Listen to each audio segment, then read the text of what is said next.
नमस्कार, मेरा नाम है सम्राट आर्य और स्वागत करता हूँ आपके अपने यूट्यूब चैनल मिस्टर धर्मरक्षक में। हाल ही में एक घटना मेरे सामने आई जिसे देख और सुन मेरा और शायद आपका भी दिल रो पड़ेगा।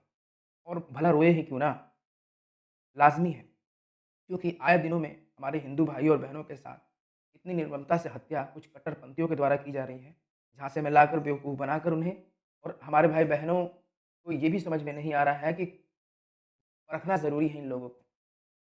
क्योंकि ये लोग तो दुहाई देते रहते हैं कि हमारा मज़हब बेहतर है, हमारा मज़हब किसी के साथ गलत नहीं करता है, बहुत ही मतलब उम्दा नस्ल का मतलब इनका मज़हब है। लेकिन ऐसा कुछ होने वाला नहीं है, ये सब कट्टरपंथी हैं, कैसे ना कैसे कर क्योंकि हम लोग सहिष्णु हैं ना, हिंदू सहिष्णु हैं, बर्दाश्त करने की आदत हम लोगों में है।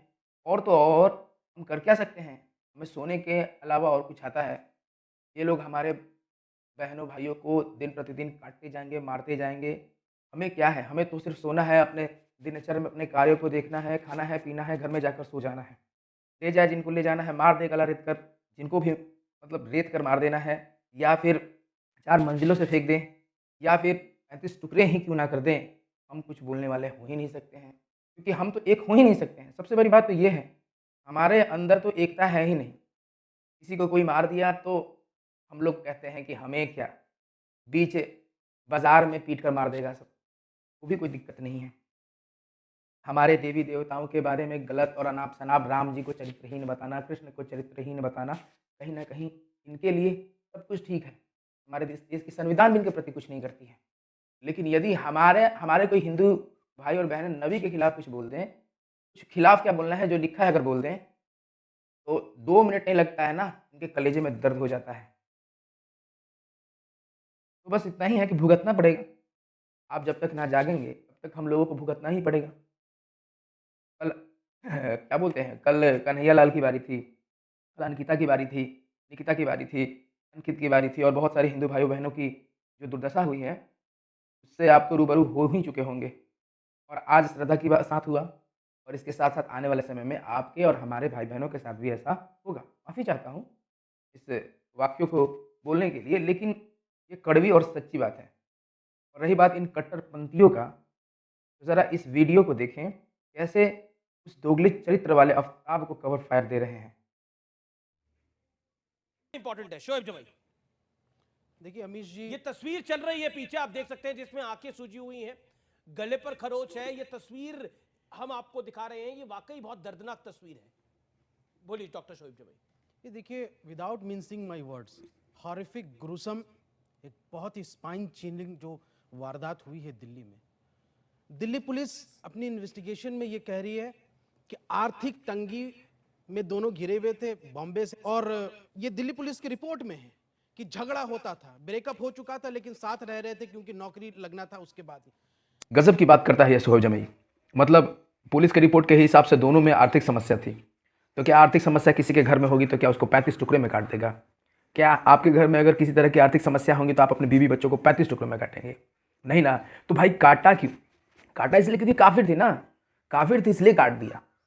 अगर अपनी मज़हब की होती तो सोचता 100 बार, ठीक है? और उसके साथ जितनी गलत और निर्ममता के साथ दुर्व्यवहार कर उसे मार दिया, वो सिर्फ़ और सिर्फ़ कोई जाहिल और कोई या तो दुश्मनी कर सकता है। प्यार तो हो नहीं सकता है भाई साहब, ये तो मैं मानूँगा नहीं। और एक बात आपने कहा कि दोनों के बीच में ब्रेकअप हो चुका था और क्या बोलते हैं, नौकरी लगने वाली थी। तो नौकरी लगने वाली थी तो क्या ब्रेकअप कैंसल हो जाता? मतलब कि नौकरी लगने से क्या मतलब, डील हुई था क्या आफ्ताब के और श्रद्धा के बीच में कि आफ्ताब ने कहा मेरी नौकरी लग जाएगी तो मैं तुम्हें रखूँगा वरना नहीं रखूँगा?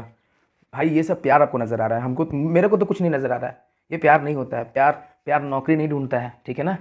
सबसे बड़ी बात, अगर गरीब घर के भी लोगों के पास चले जाएंगे ना, तो 2 रोटियाँ भी नहीं रहेंगी ना, तो एक दूसरे का प्यार बाँट कर जी लेंगे। मरना है मर जाएँगे, लेकिन कभी एक दूसरे को 35 टुकड़े करके नहीं मारेंगे, समझे ना? तो भाई यहाँ पर तो सीधा मेरे को भी ऐसा लग रहा है कि ये पूरी तरह से प्लान मर्डर है। क्योंकि इंसान अगर वो प्यार यदि करता इस लड़की से, श्रद्धा से करता, श्रद्धा बहन से करता, तो वहीं उस रूम के फ्रिज में इसने 35 टुकड़े करके रखे थे और ऑन दैट टाइम इसने किसी दूसरी लड़की को अपने घर में बुलाकर, रूम में बुलाकर और उसके साथ रात बिताया। ये कहीं ना कहीं कोई लॉजिक फिट ही नहीं बैठ रहा है, ठीक है? इसकी मानसिकता पता चल रही है कि क्या ये सोचता था। और जहाँ तक की बात है, इसके दोस्तों ने भी यही कहा था कि यह श्रद्धा के साथ बहुत ही दुर्व्यवहार करता था, उसको मारता था, पीटता था और एक बार पुलिस कंप्लेंट करने की भी बात आई, लेकिन बेचारी बहन श्रद्धा ने मना कर दिया पुलिस कंप्लेन या फिर किसी तरह की कोई कार्रवाई करने से। तो यहाँ पर पता चलता है भाई कि ये कहीं ना कहीं ये बहुत क्या बोलते हैं, दोगले जो नस्ल होते हैं ना, वैसे करेक्टर को रिप्रेजेंट ये आफ्ताब नाम का लड़का कर रहा है और करेगा ही। ऐसे बहुत सारे ऐसे लोग हैं। अगर आज हम लोग इनके ऊपर टिप्पणी ना किए और अगर आज हम इनसे सतर्क ना रहें तो आने वाले समय में बहुत बड़ी समस्याएं हो सकती हैं। हम लोगों को तो बस एक ही चीज़ सिखलाया जाता है, अहिंसा परमो धर्म, यानी कि हिंदू रीति रिवाज में, सनातनी रीति रिवाज में किसी के साथ गलत ना करना चाहिए, लेकिन वो कर लें, वो सर तन से जुदा करने में सक्षम है हमारी, ठीक है, क्योंकि हम लोगों ने मौका उनको दिया है। हमारी ही धरती पर बैठ रहे हैं, हमारी धरती पर ही खा रहे हैं और हमारा ही खून पी रहे हैं। तो पिलाइए भाई साहब, आप लोग पिलाते रहिए। मुझसे तो बर्दाश्त होगा नहीं। मेरे 1 सब्सक्राइबर हो या 10 सब्सक्राइबर हो, मेरा देखे या कोई ना देखे, मैं रहूं या ना रहूं, कुछ भी हो, मैं इनके खिलाफ अब बोलूँगा, क्योंकि सवाल सिर्फ एक का नहीं है। अभी भी हमारे कुछ भाई होंगे जिनको बहुत ही मतलब तकलीफ़ होती होगी कि हम हिंदू और मुस्लिम के बीच में तनाव पैदा कर रहे हैं, उनके और हमारे बीच में भ्रम पैदा कर रहे हैं, लोगों को अनरूट कर रहे हैं, यानी पथभ्रष्ट कर रहे हैं। तो ठीक है ना, एक काम कीजिए, आप इस वीडियो क्लिप को देख लीजिए और देखने के बाद फिर हमें बताइए कि कौन किसको पथभ्रष्ट कर रहा है और कौन हमारे देश में अहिंसा और तनाव जैसे माहौल को क्रिएट करने का रास्ता दे रहा है। ज़रा देख लीजिए इन शोएब भाई ने क्या कहा है हमारे भारत के लिए और हमारे हिंदू भाइयों बहनों के लिए। चलते हैं वीडियो क्लिप में, देखिए।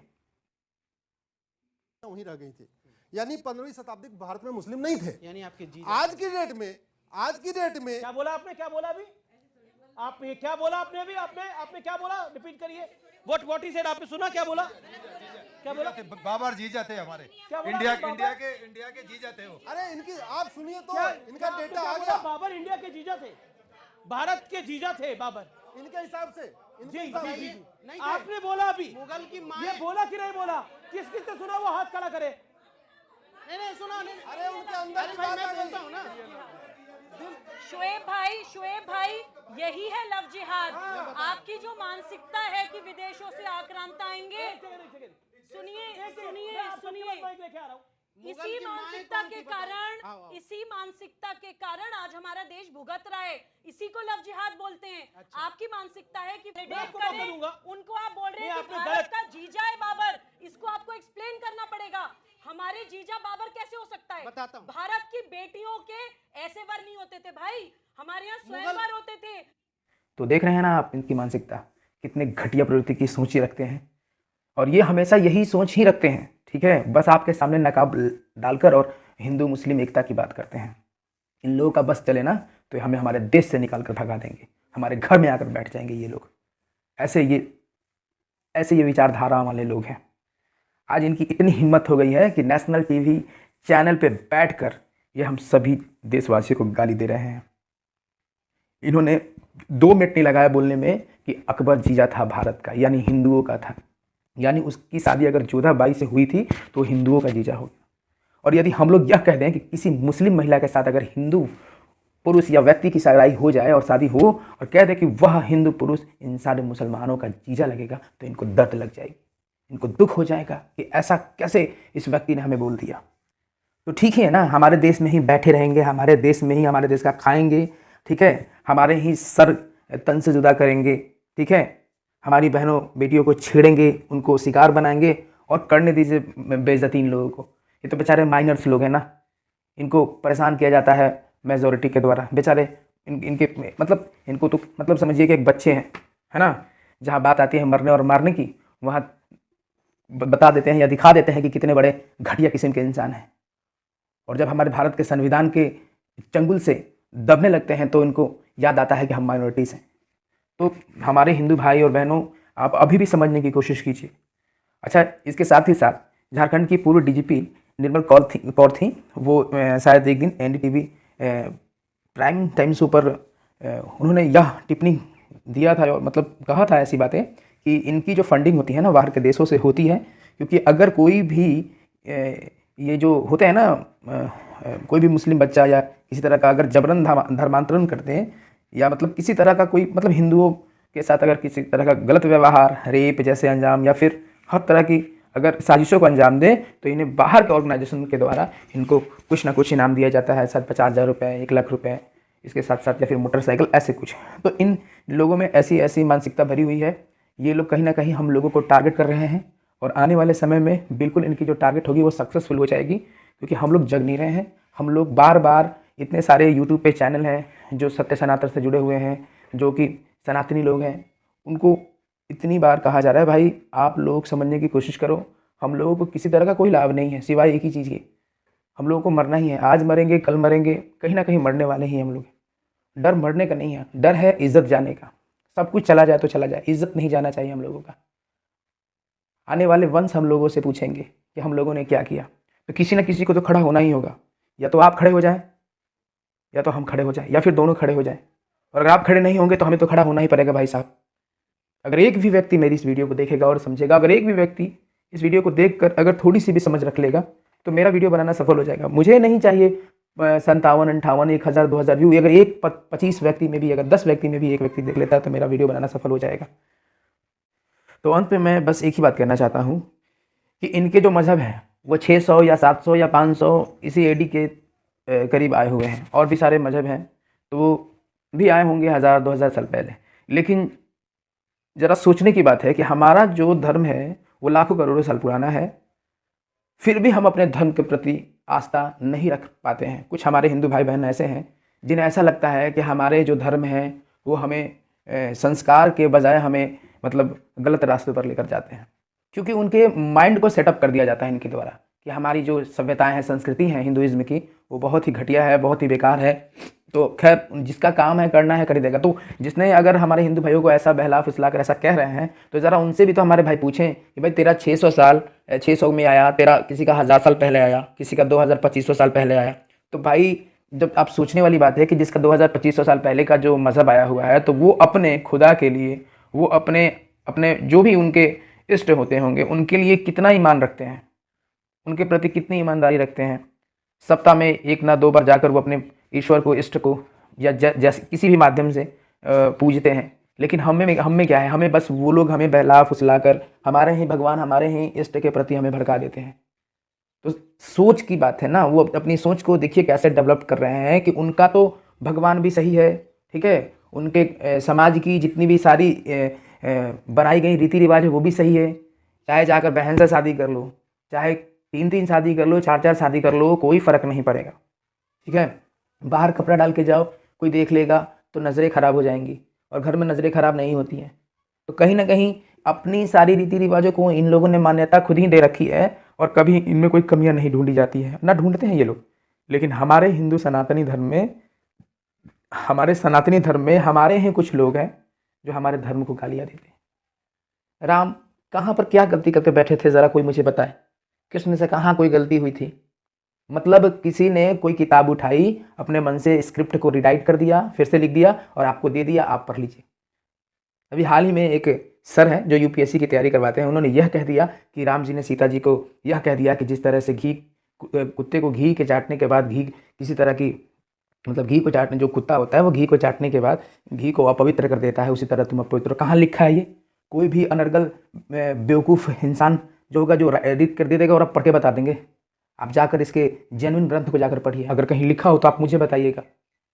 तो ये जो होता है ना, कहते हैं ना कि ज़्यादा ऊंचा जो उड़ता है ना वो जल्दी गिर भी जाता है। तो हमारे धर्म में बहुत सारे ऐसे टिप्पणियाँ हैं, ऐसी गलतफहमियाँ हैं, ऐसा लोग बोलकर हमारे धर्म को क्या बोलते हैं, पथभ्रष्ट कर लोगों को दूसरे रास्ते पर लेकर चले जाते हैं। तो हमारे सारे हिंदू भाई बहनों से बस एक ही निवेदन है, ये सब गलत है, ऐसा कुछ भी नहीं है हमारे धर्म में। हमारा धर्म दुनिया का सबसे पुराना धर्म है जिससे सारे धर्म निकले हैं। तो ज़रा सोचिए, अगर हमारे धर्म में कोई त्रुटियाँ अगर होती तो इनके भी धर्म में त्रुटियाँ होती। खैर वैसा तो मैं नहीं कह रहा हूँ, मैं हमारे धर्म में तो किसी तरह की कोई त्रुटियाँ है ही नहीं, ये अपने मन से मॉडिफाइड करके ये लोग बनाए अपने मज़हब को। लेकिन हमारा धर्म कभी भी अन्याय, किसी तरह की साजिशों पर टिका हुआ नहीं है। हमारे धर्म में एक एक पंक्ति पवित्र है और कहीं ना कहीं धर्म का ज्ञान देता है हमारा धर्म। तो इसलिए हमारे हिंदू भाई बहनों से बस एक ही निवेदन है कि कृपया करके अपने धर्म के बारे में पढ़ें, समझने की कोशिश करें, तभी आप किसी की मन चली बातों का विरोध कर सकते हैं।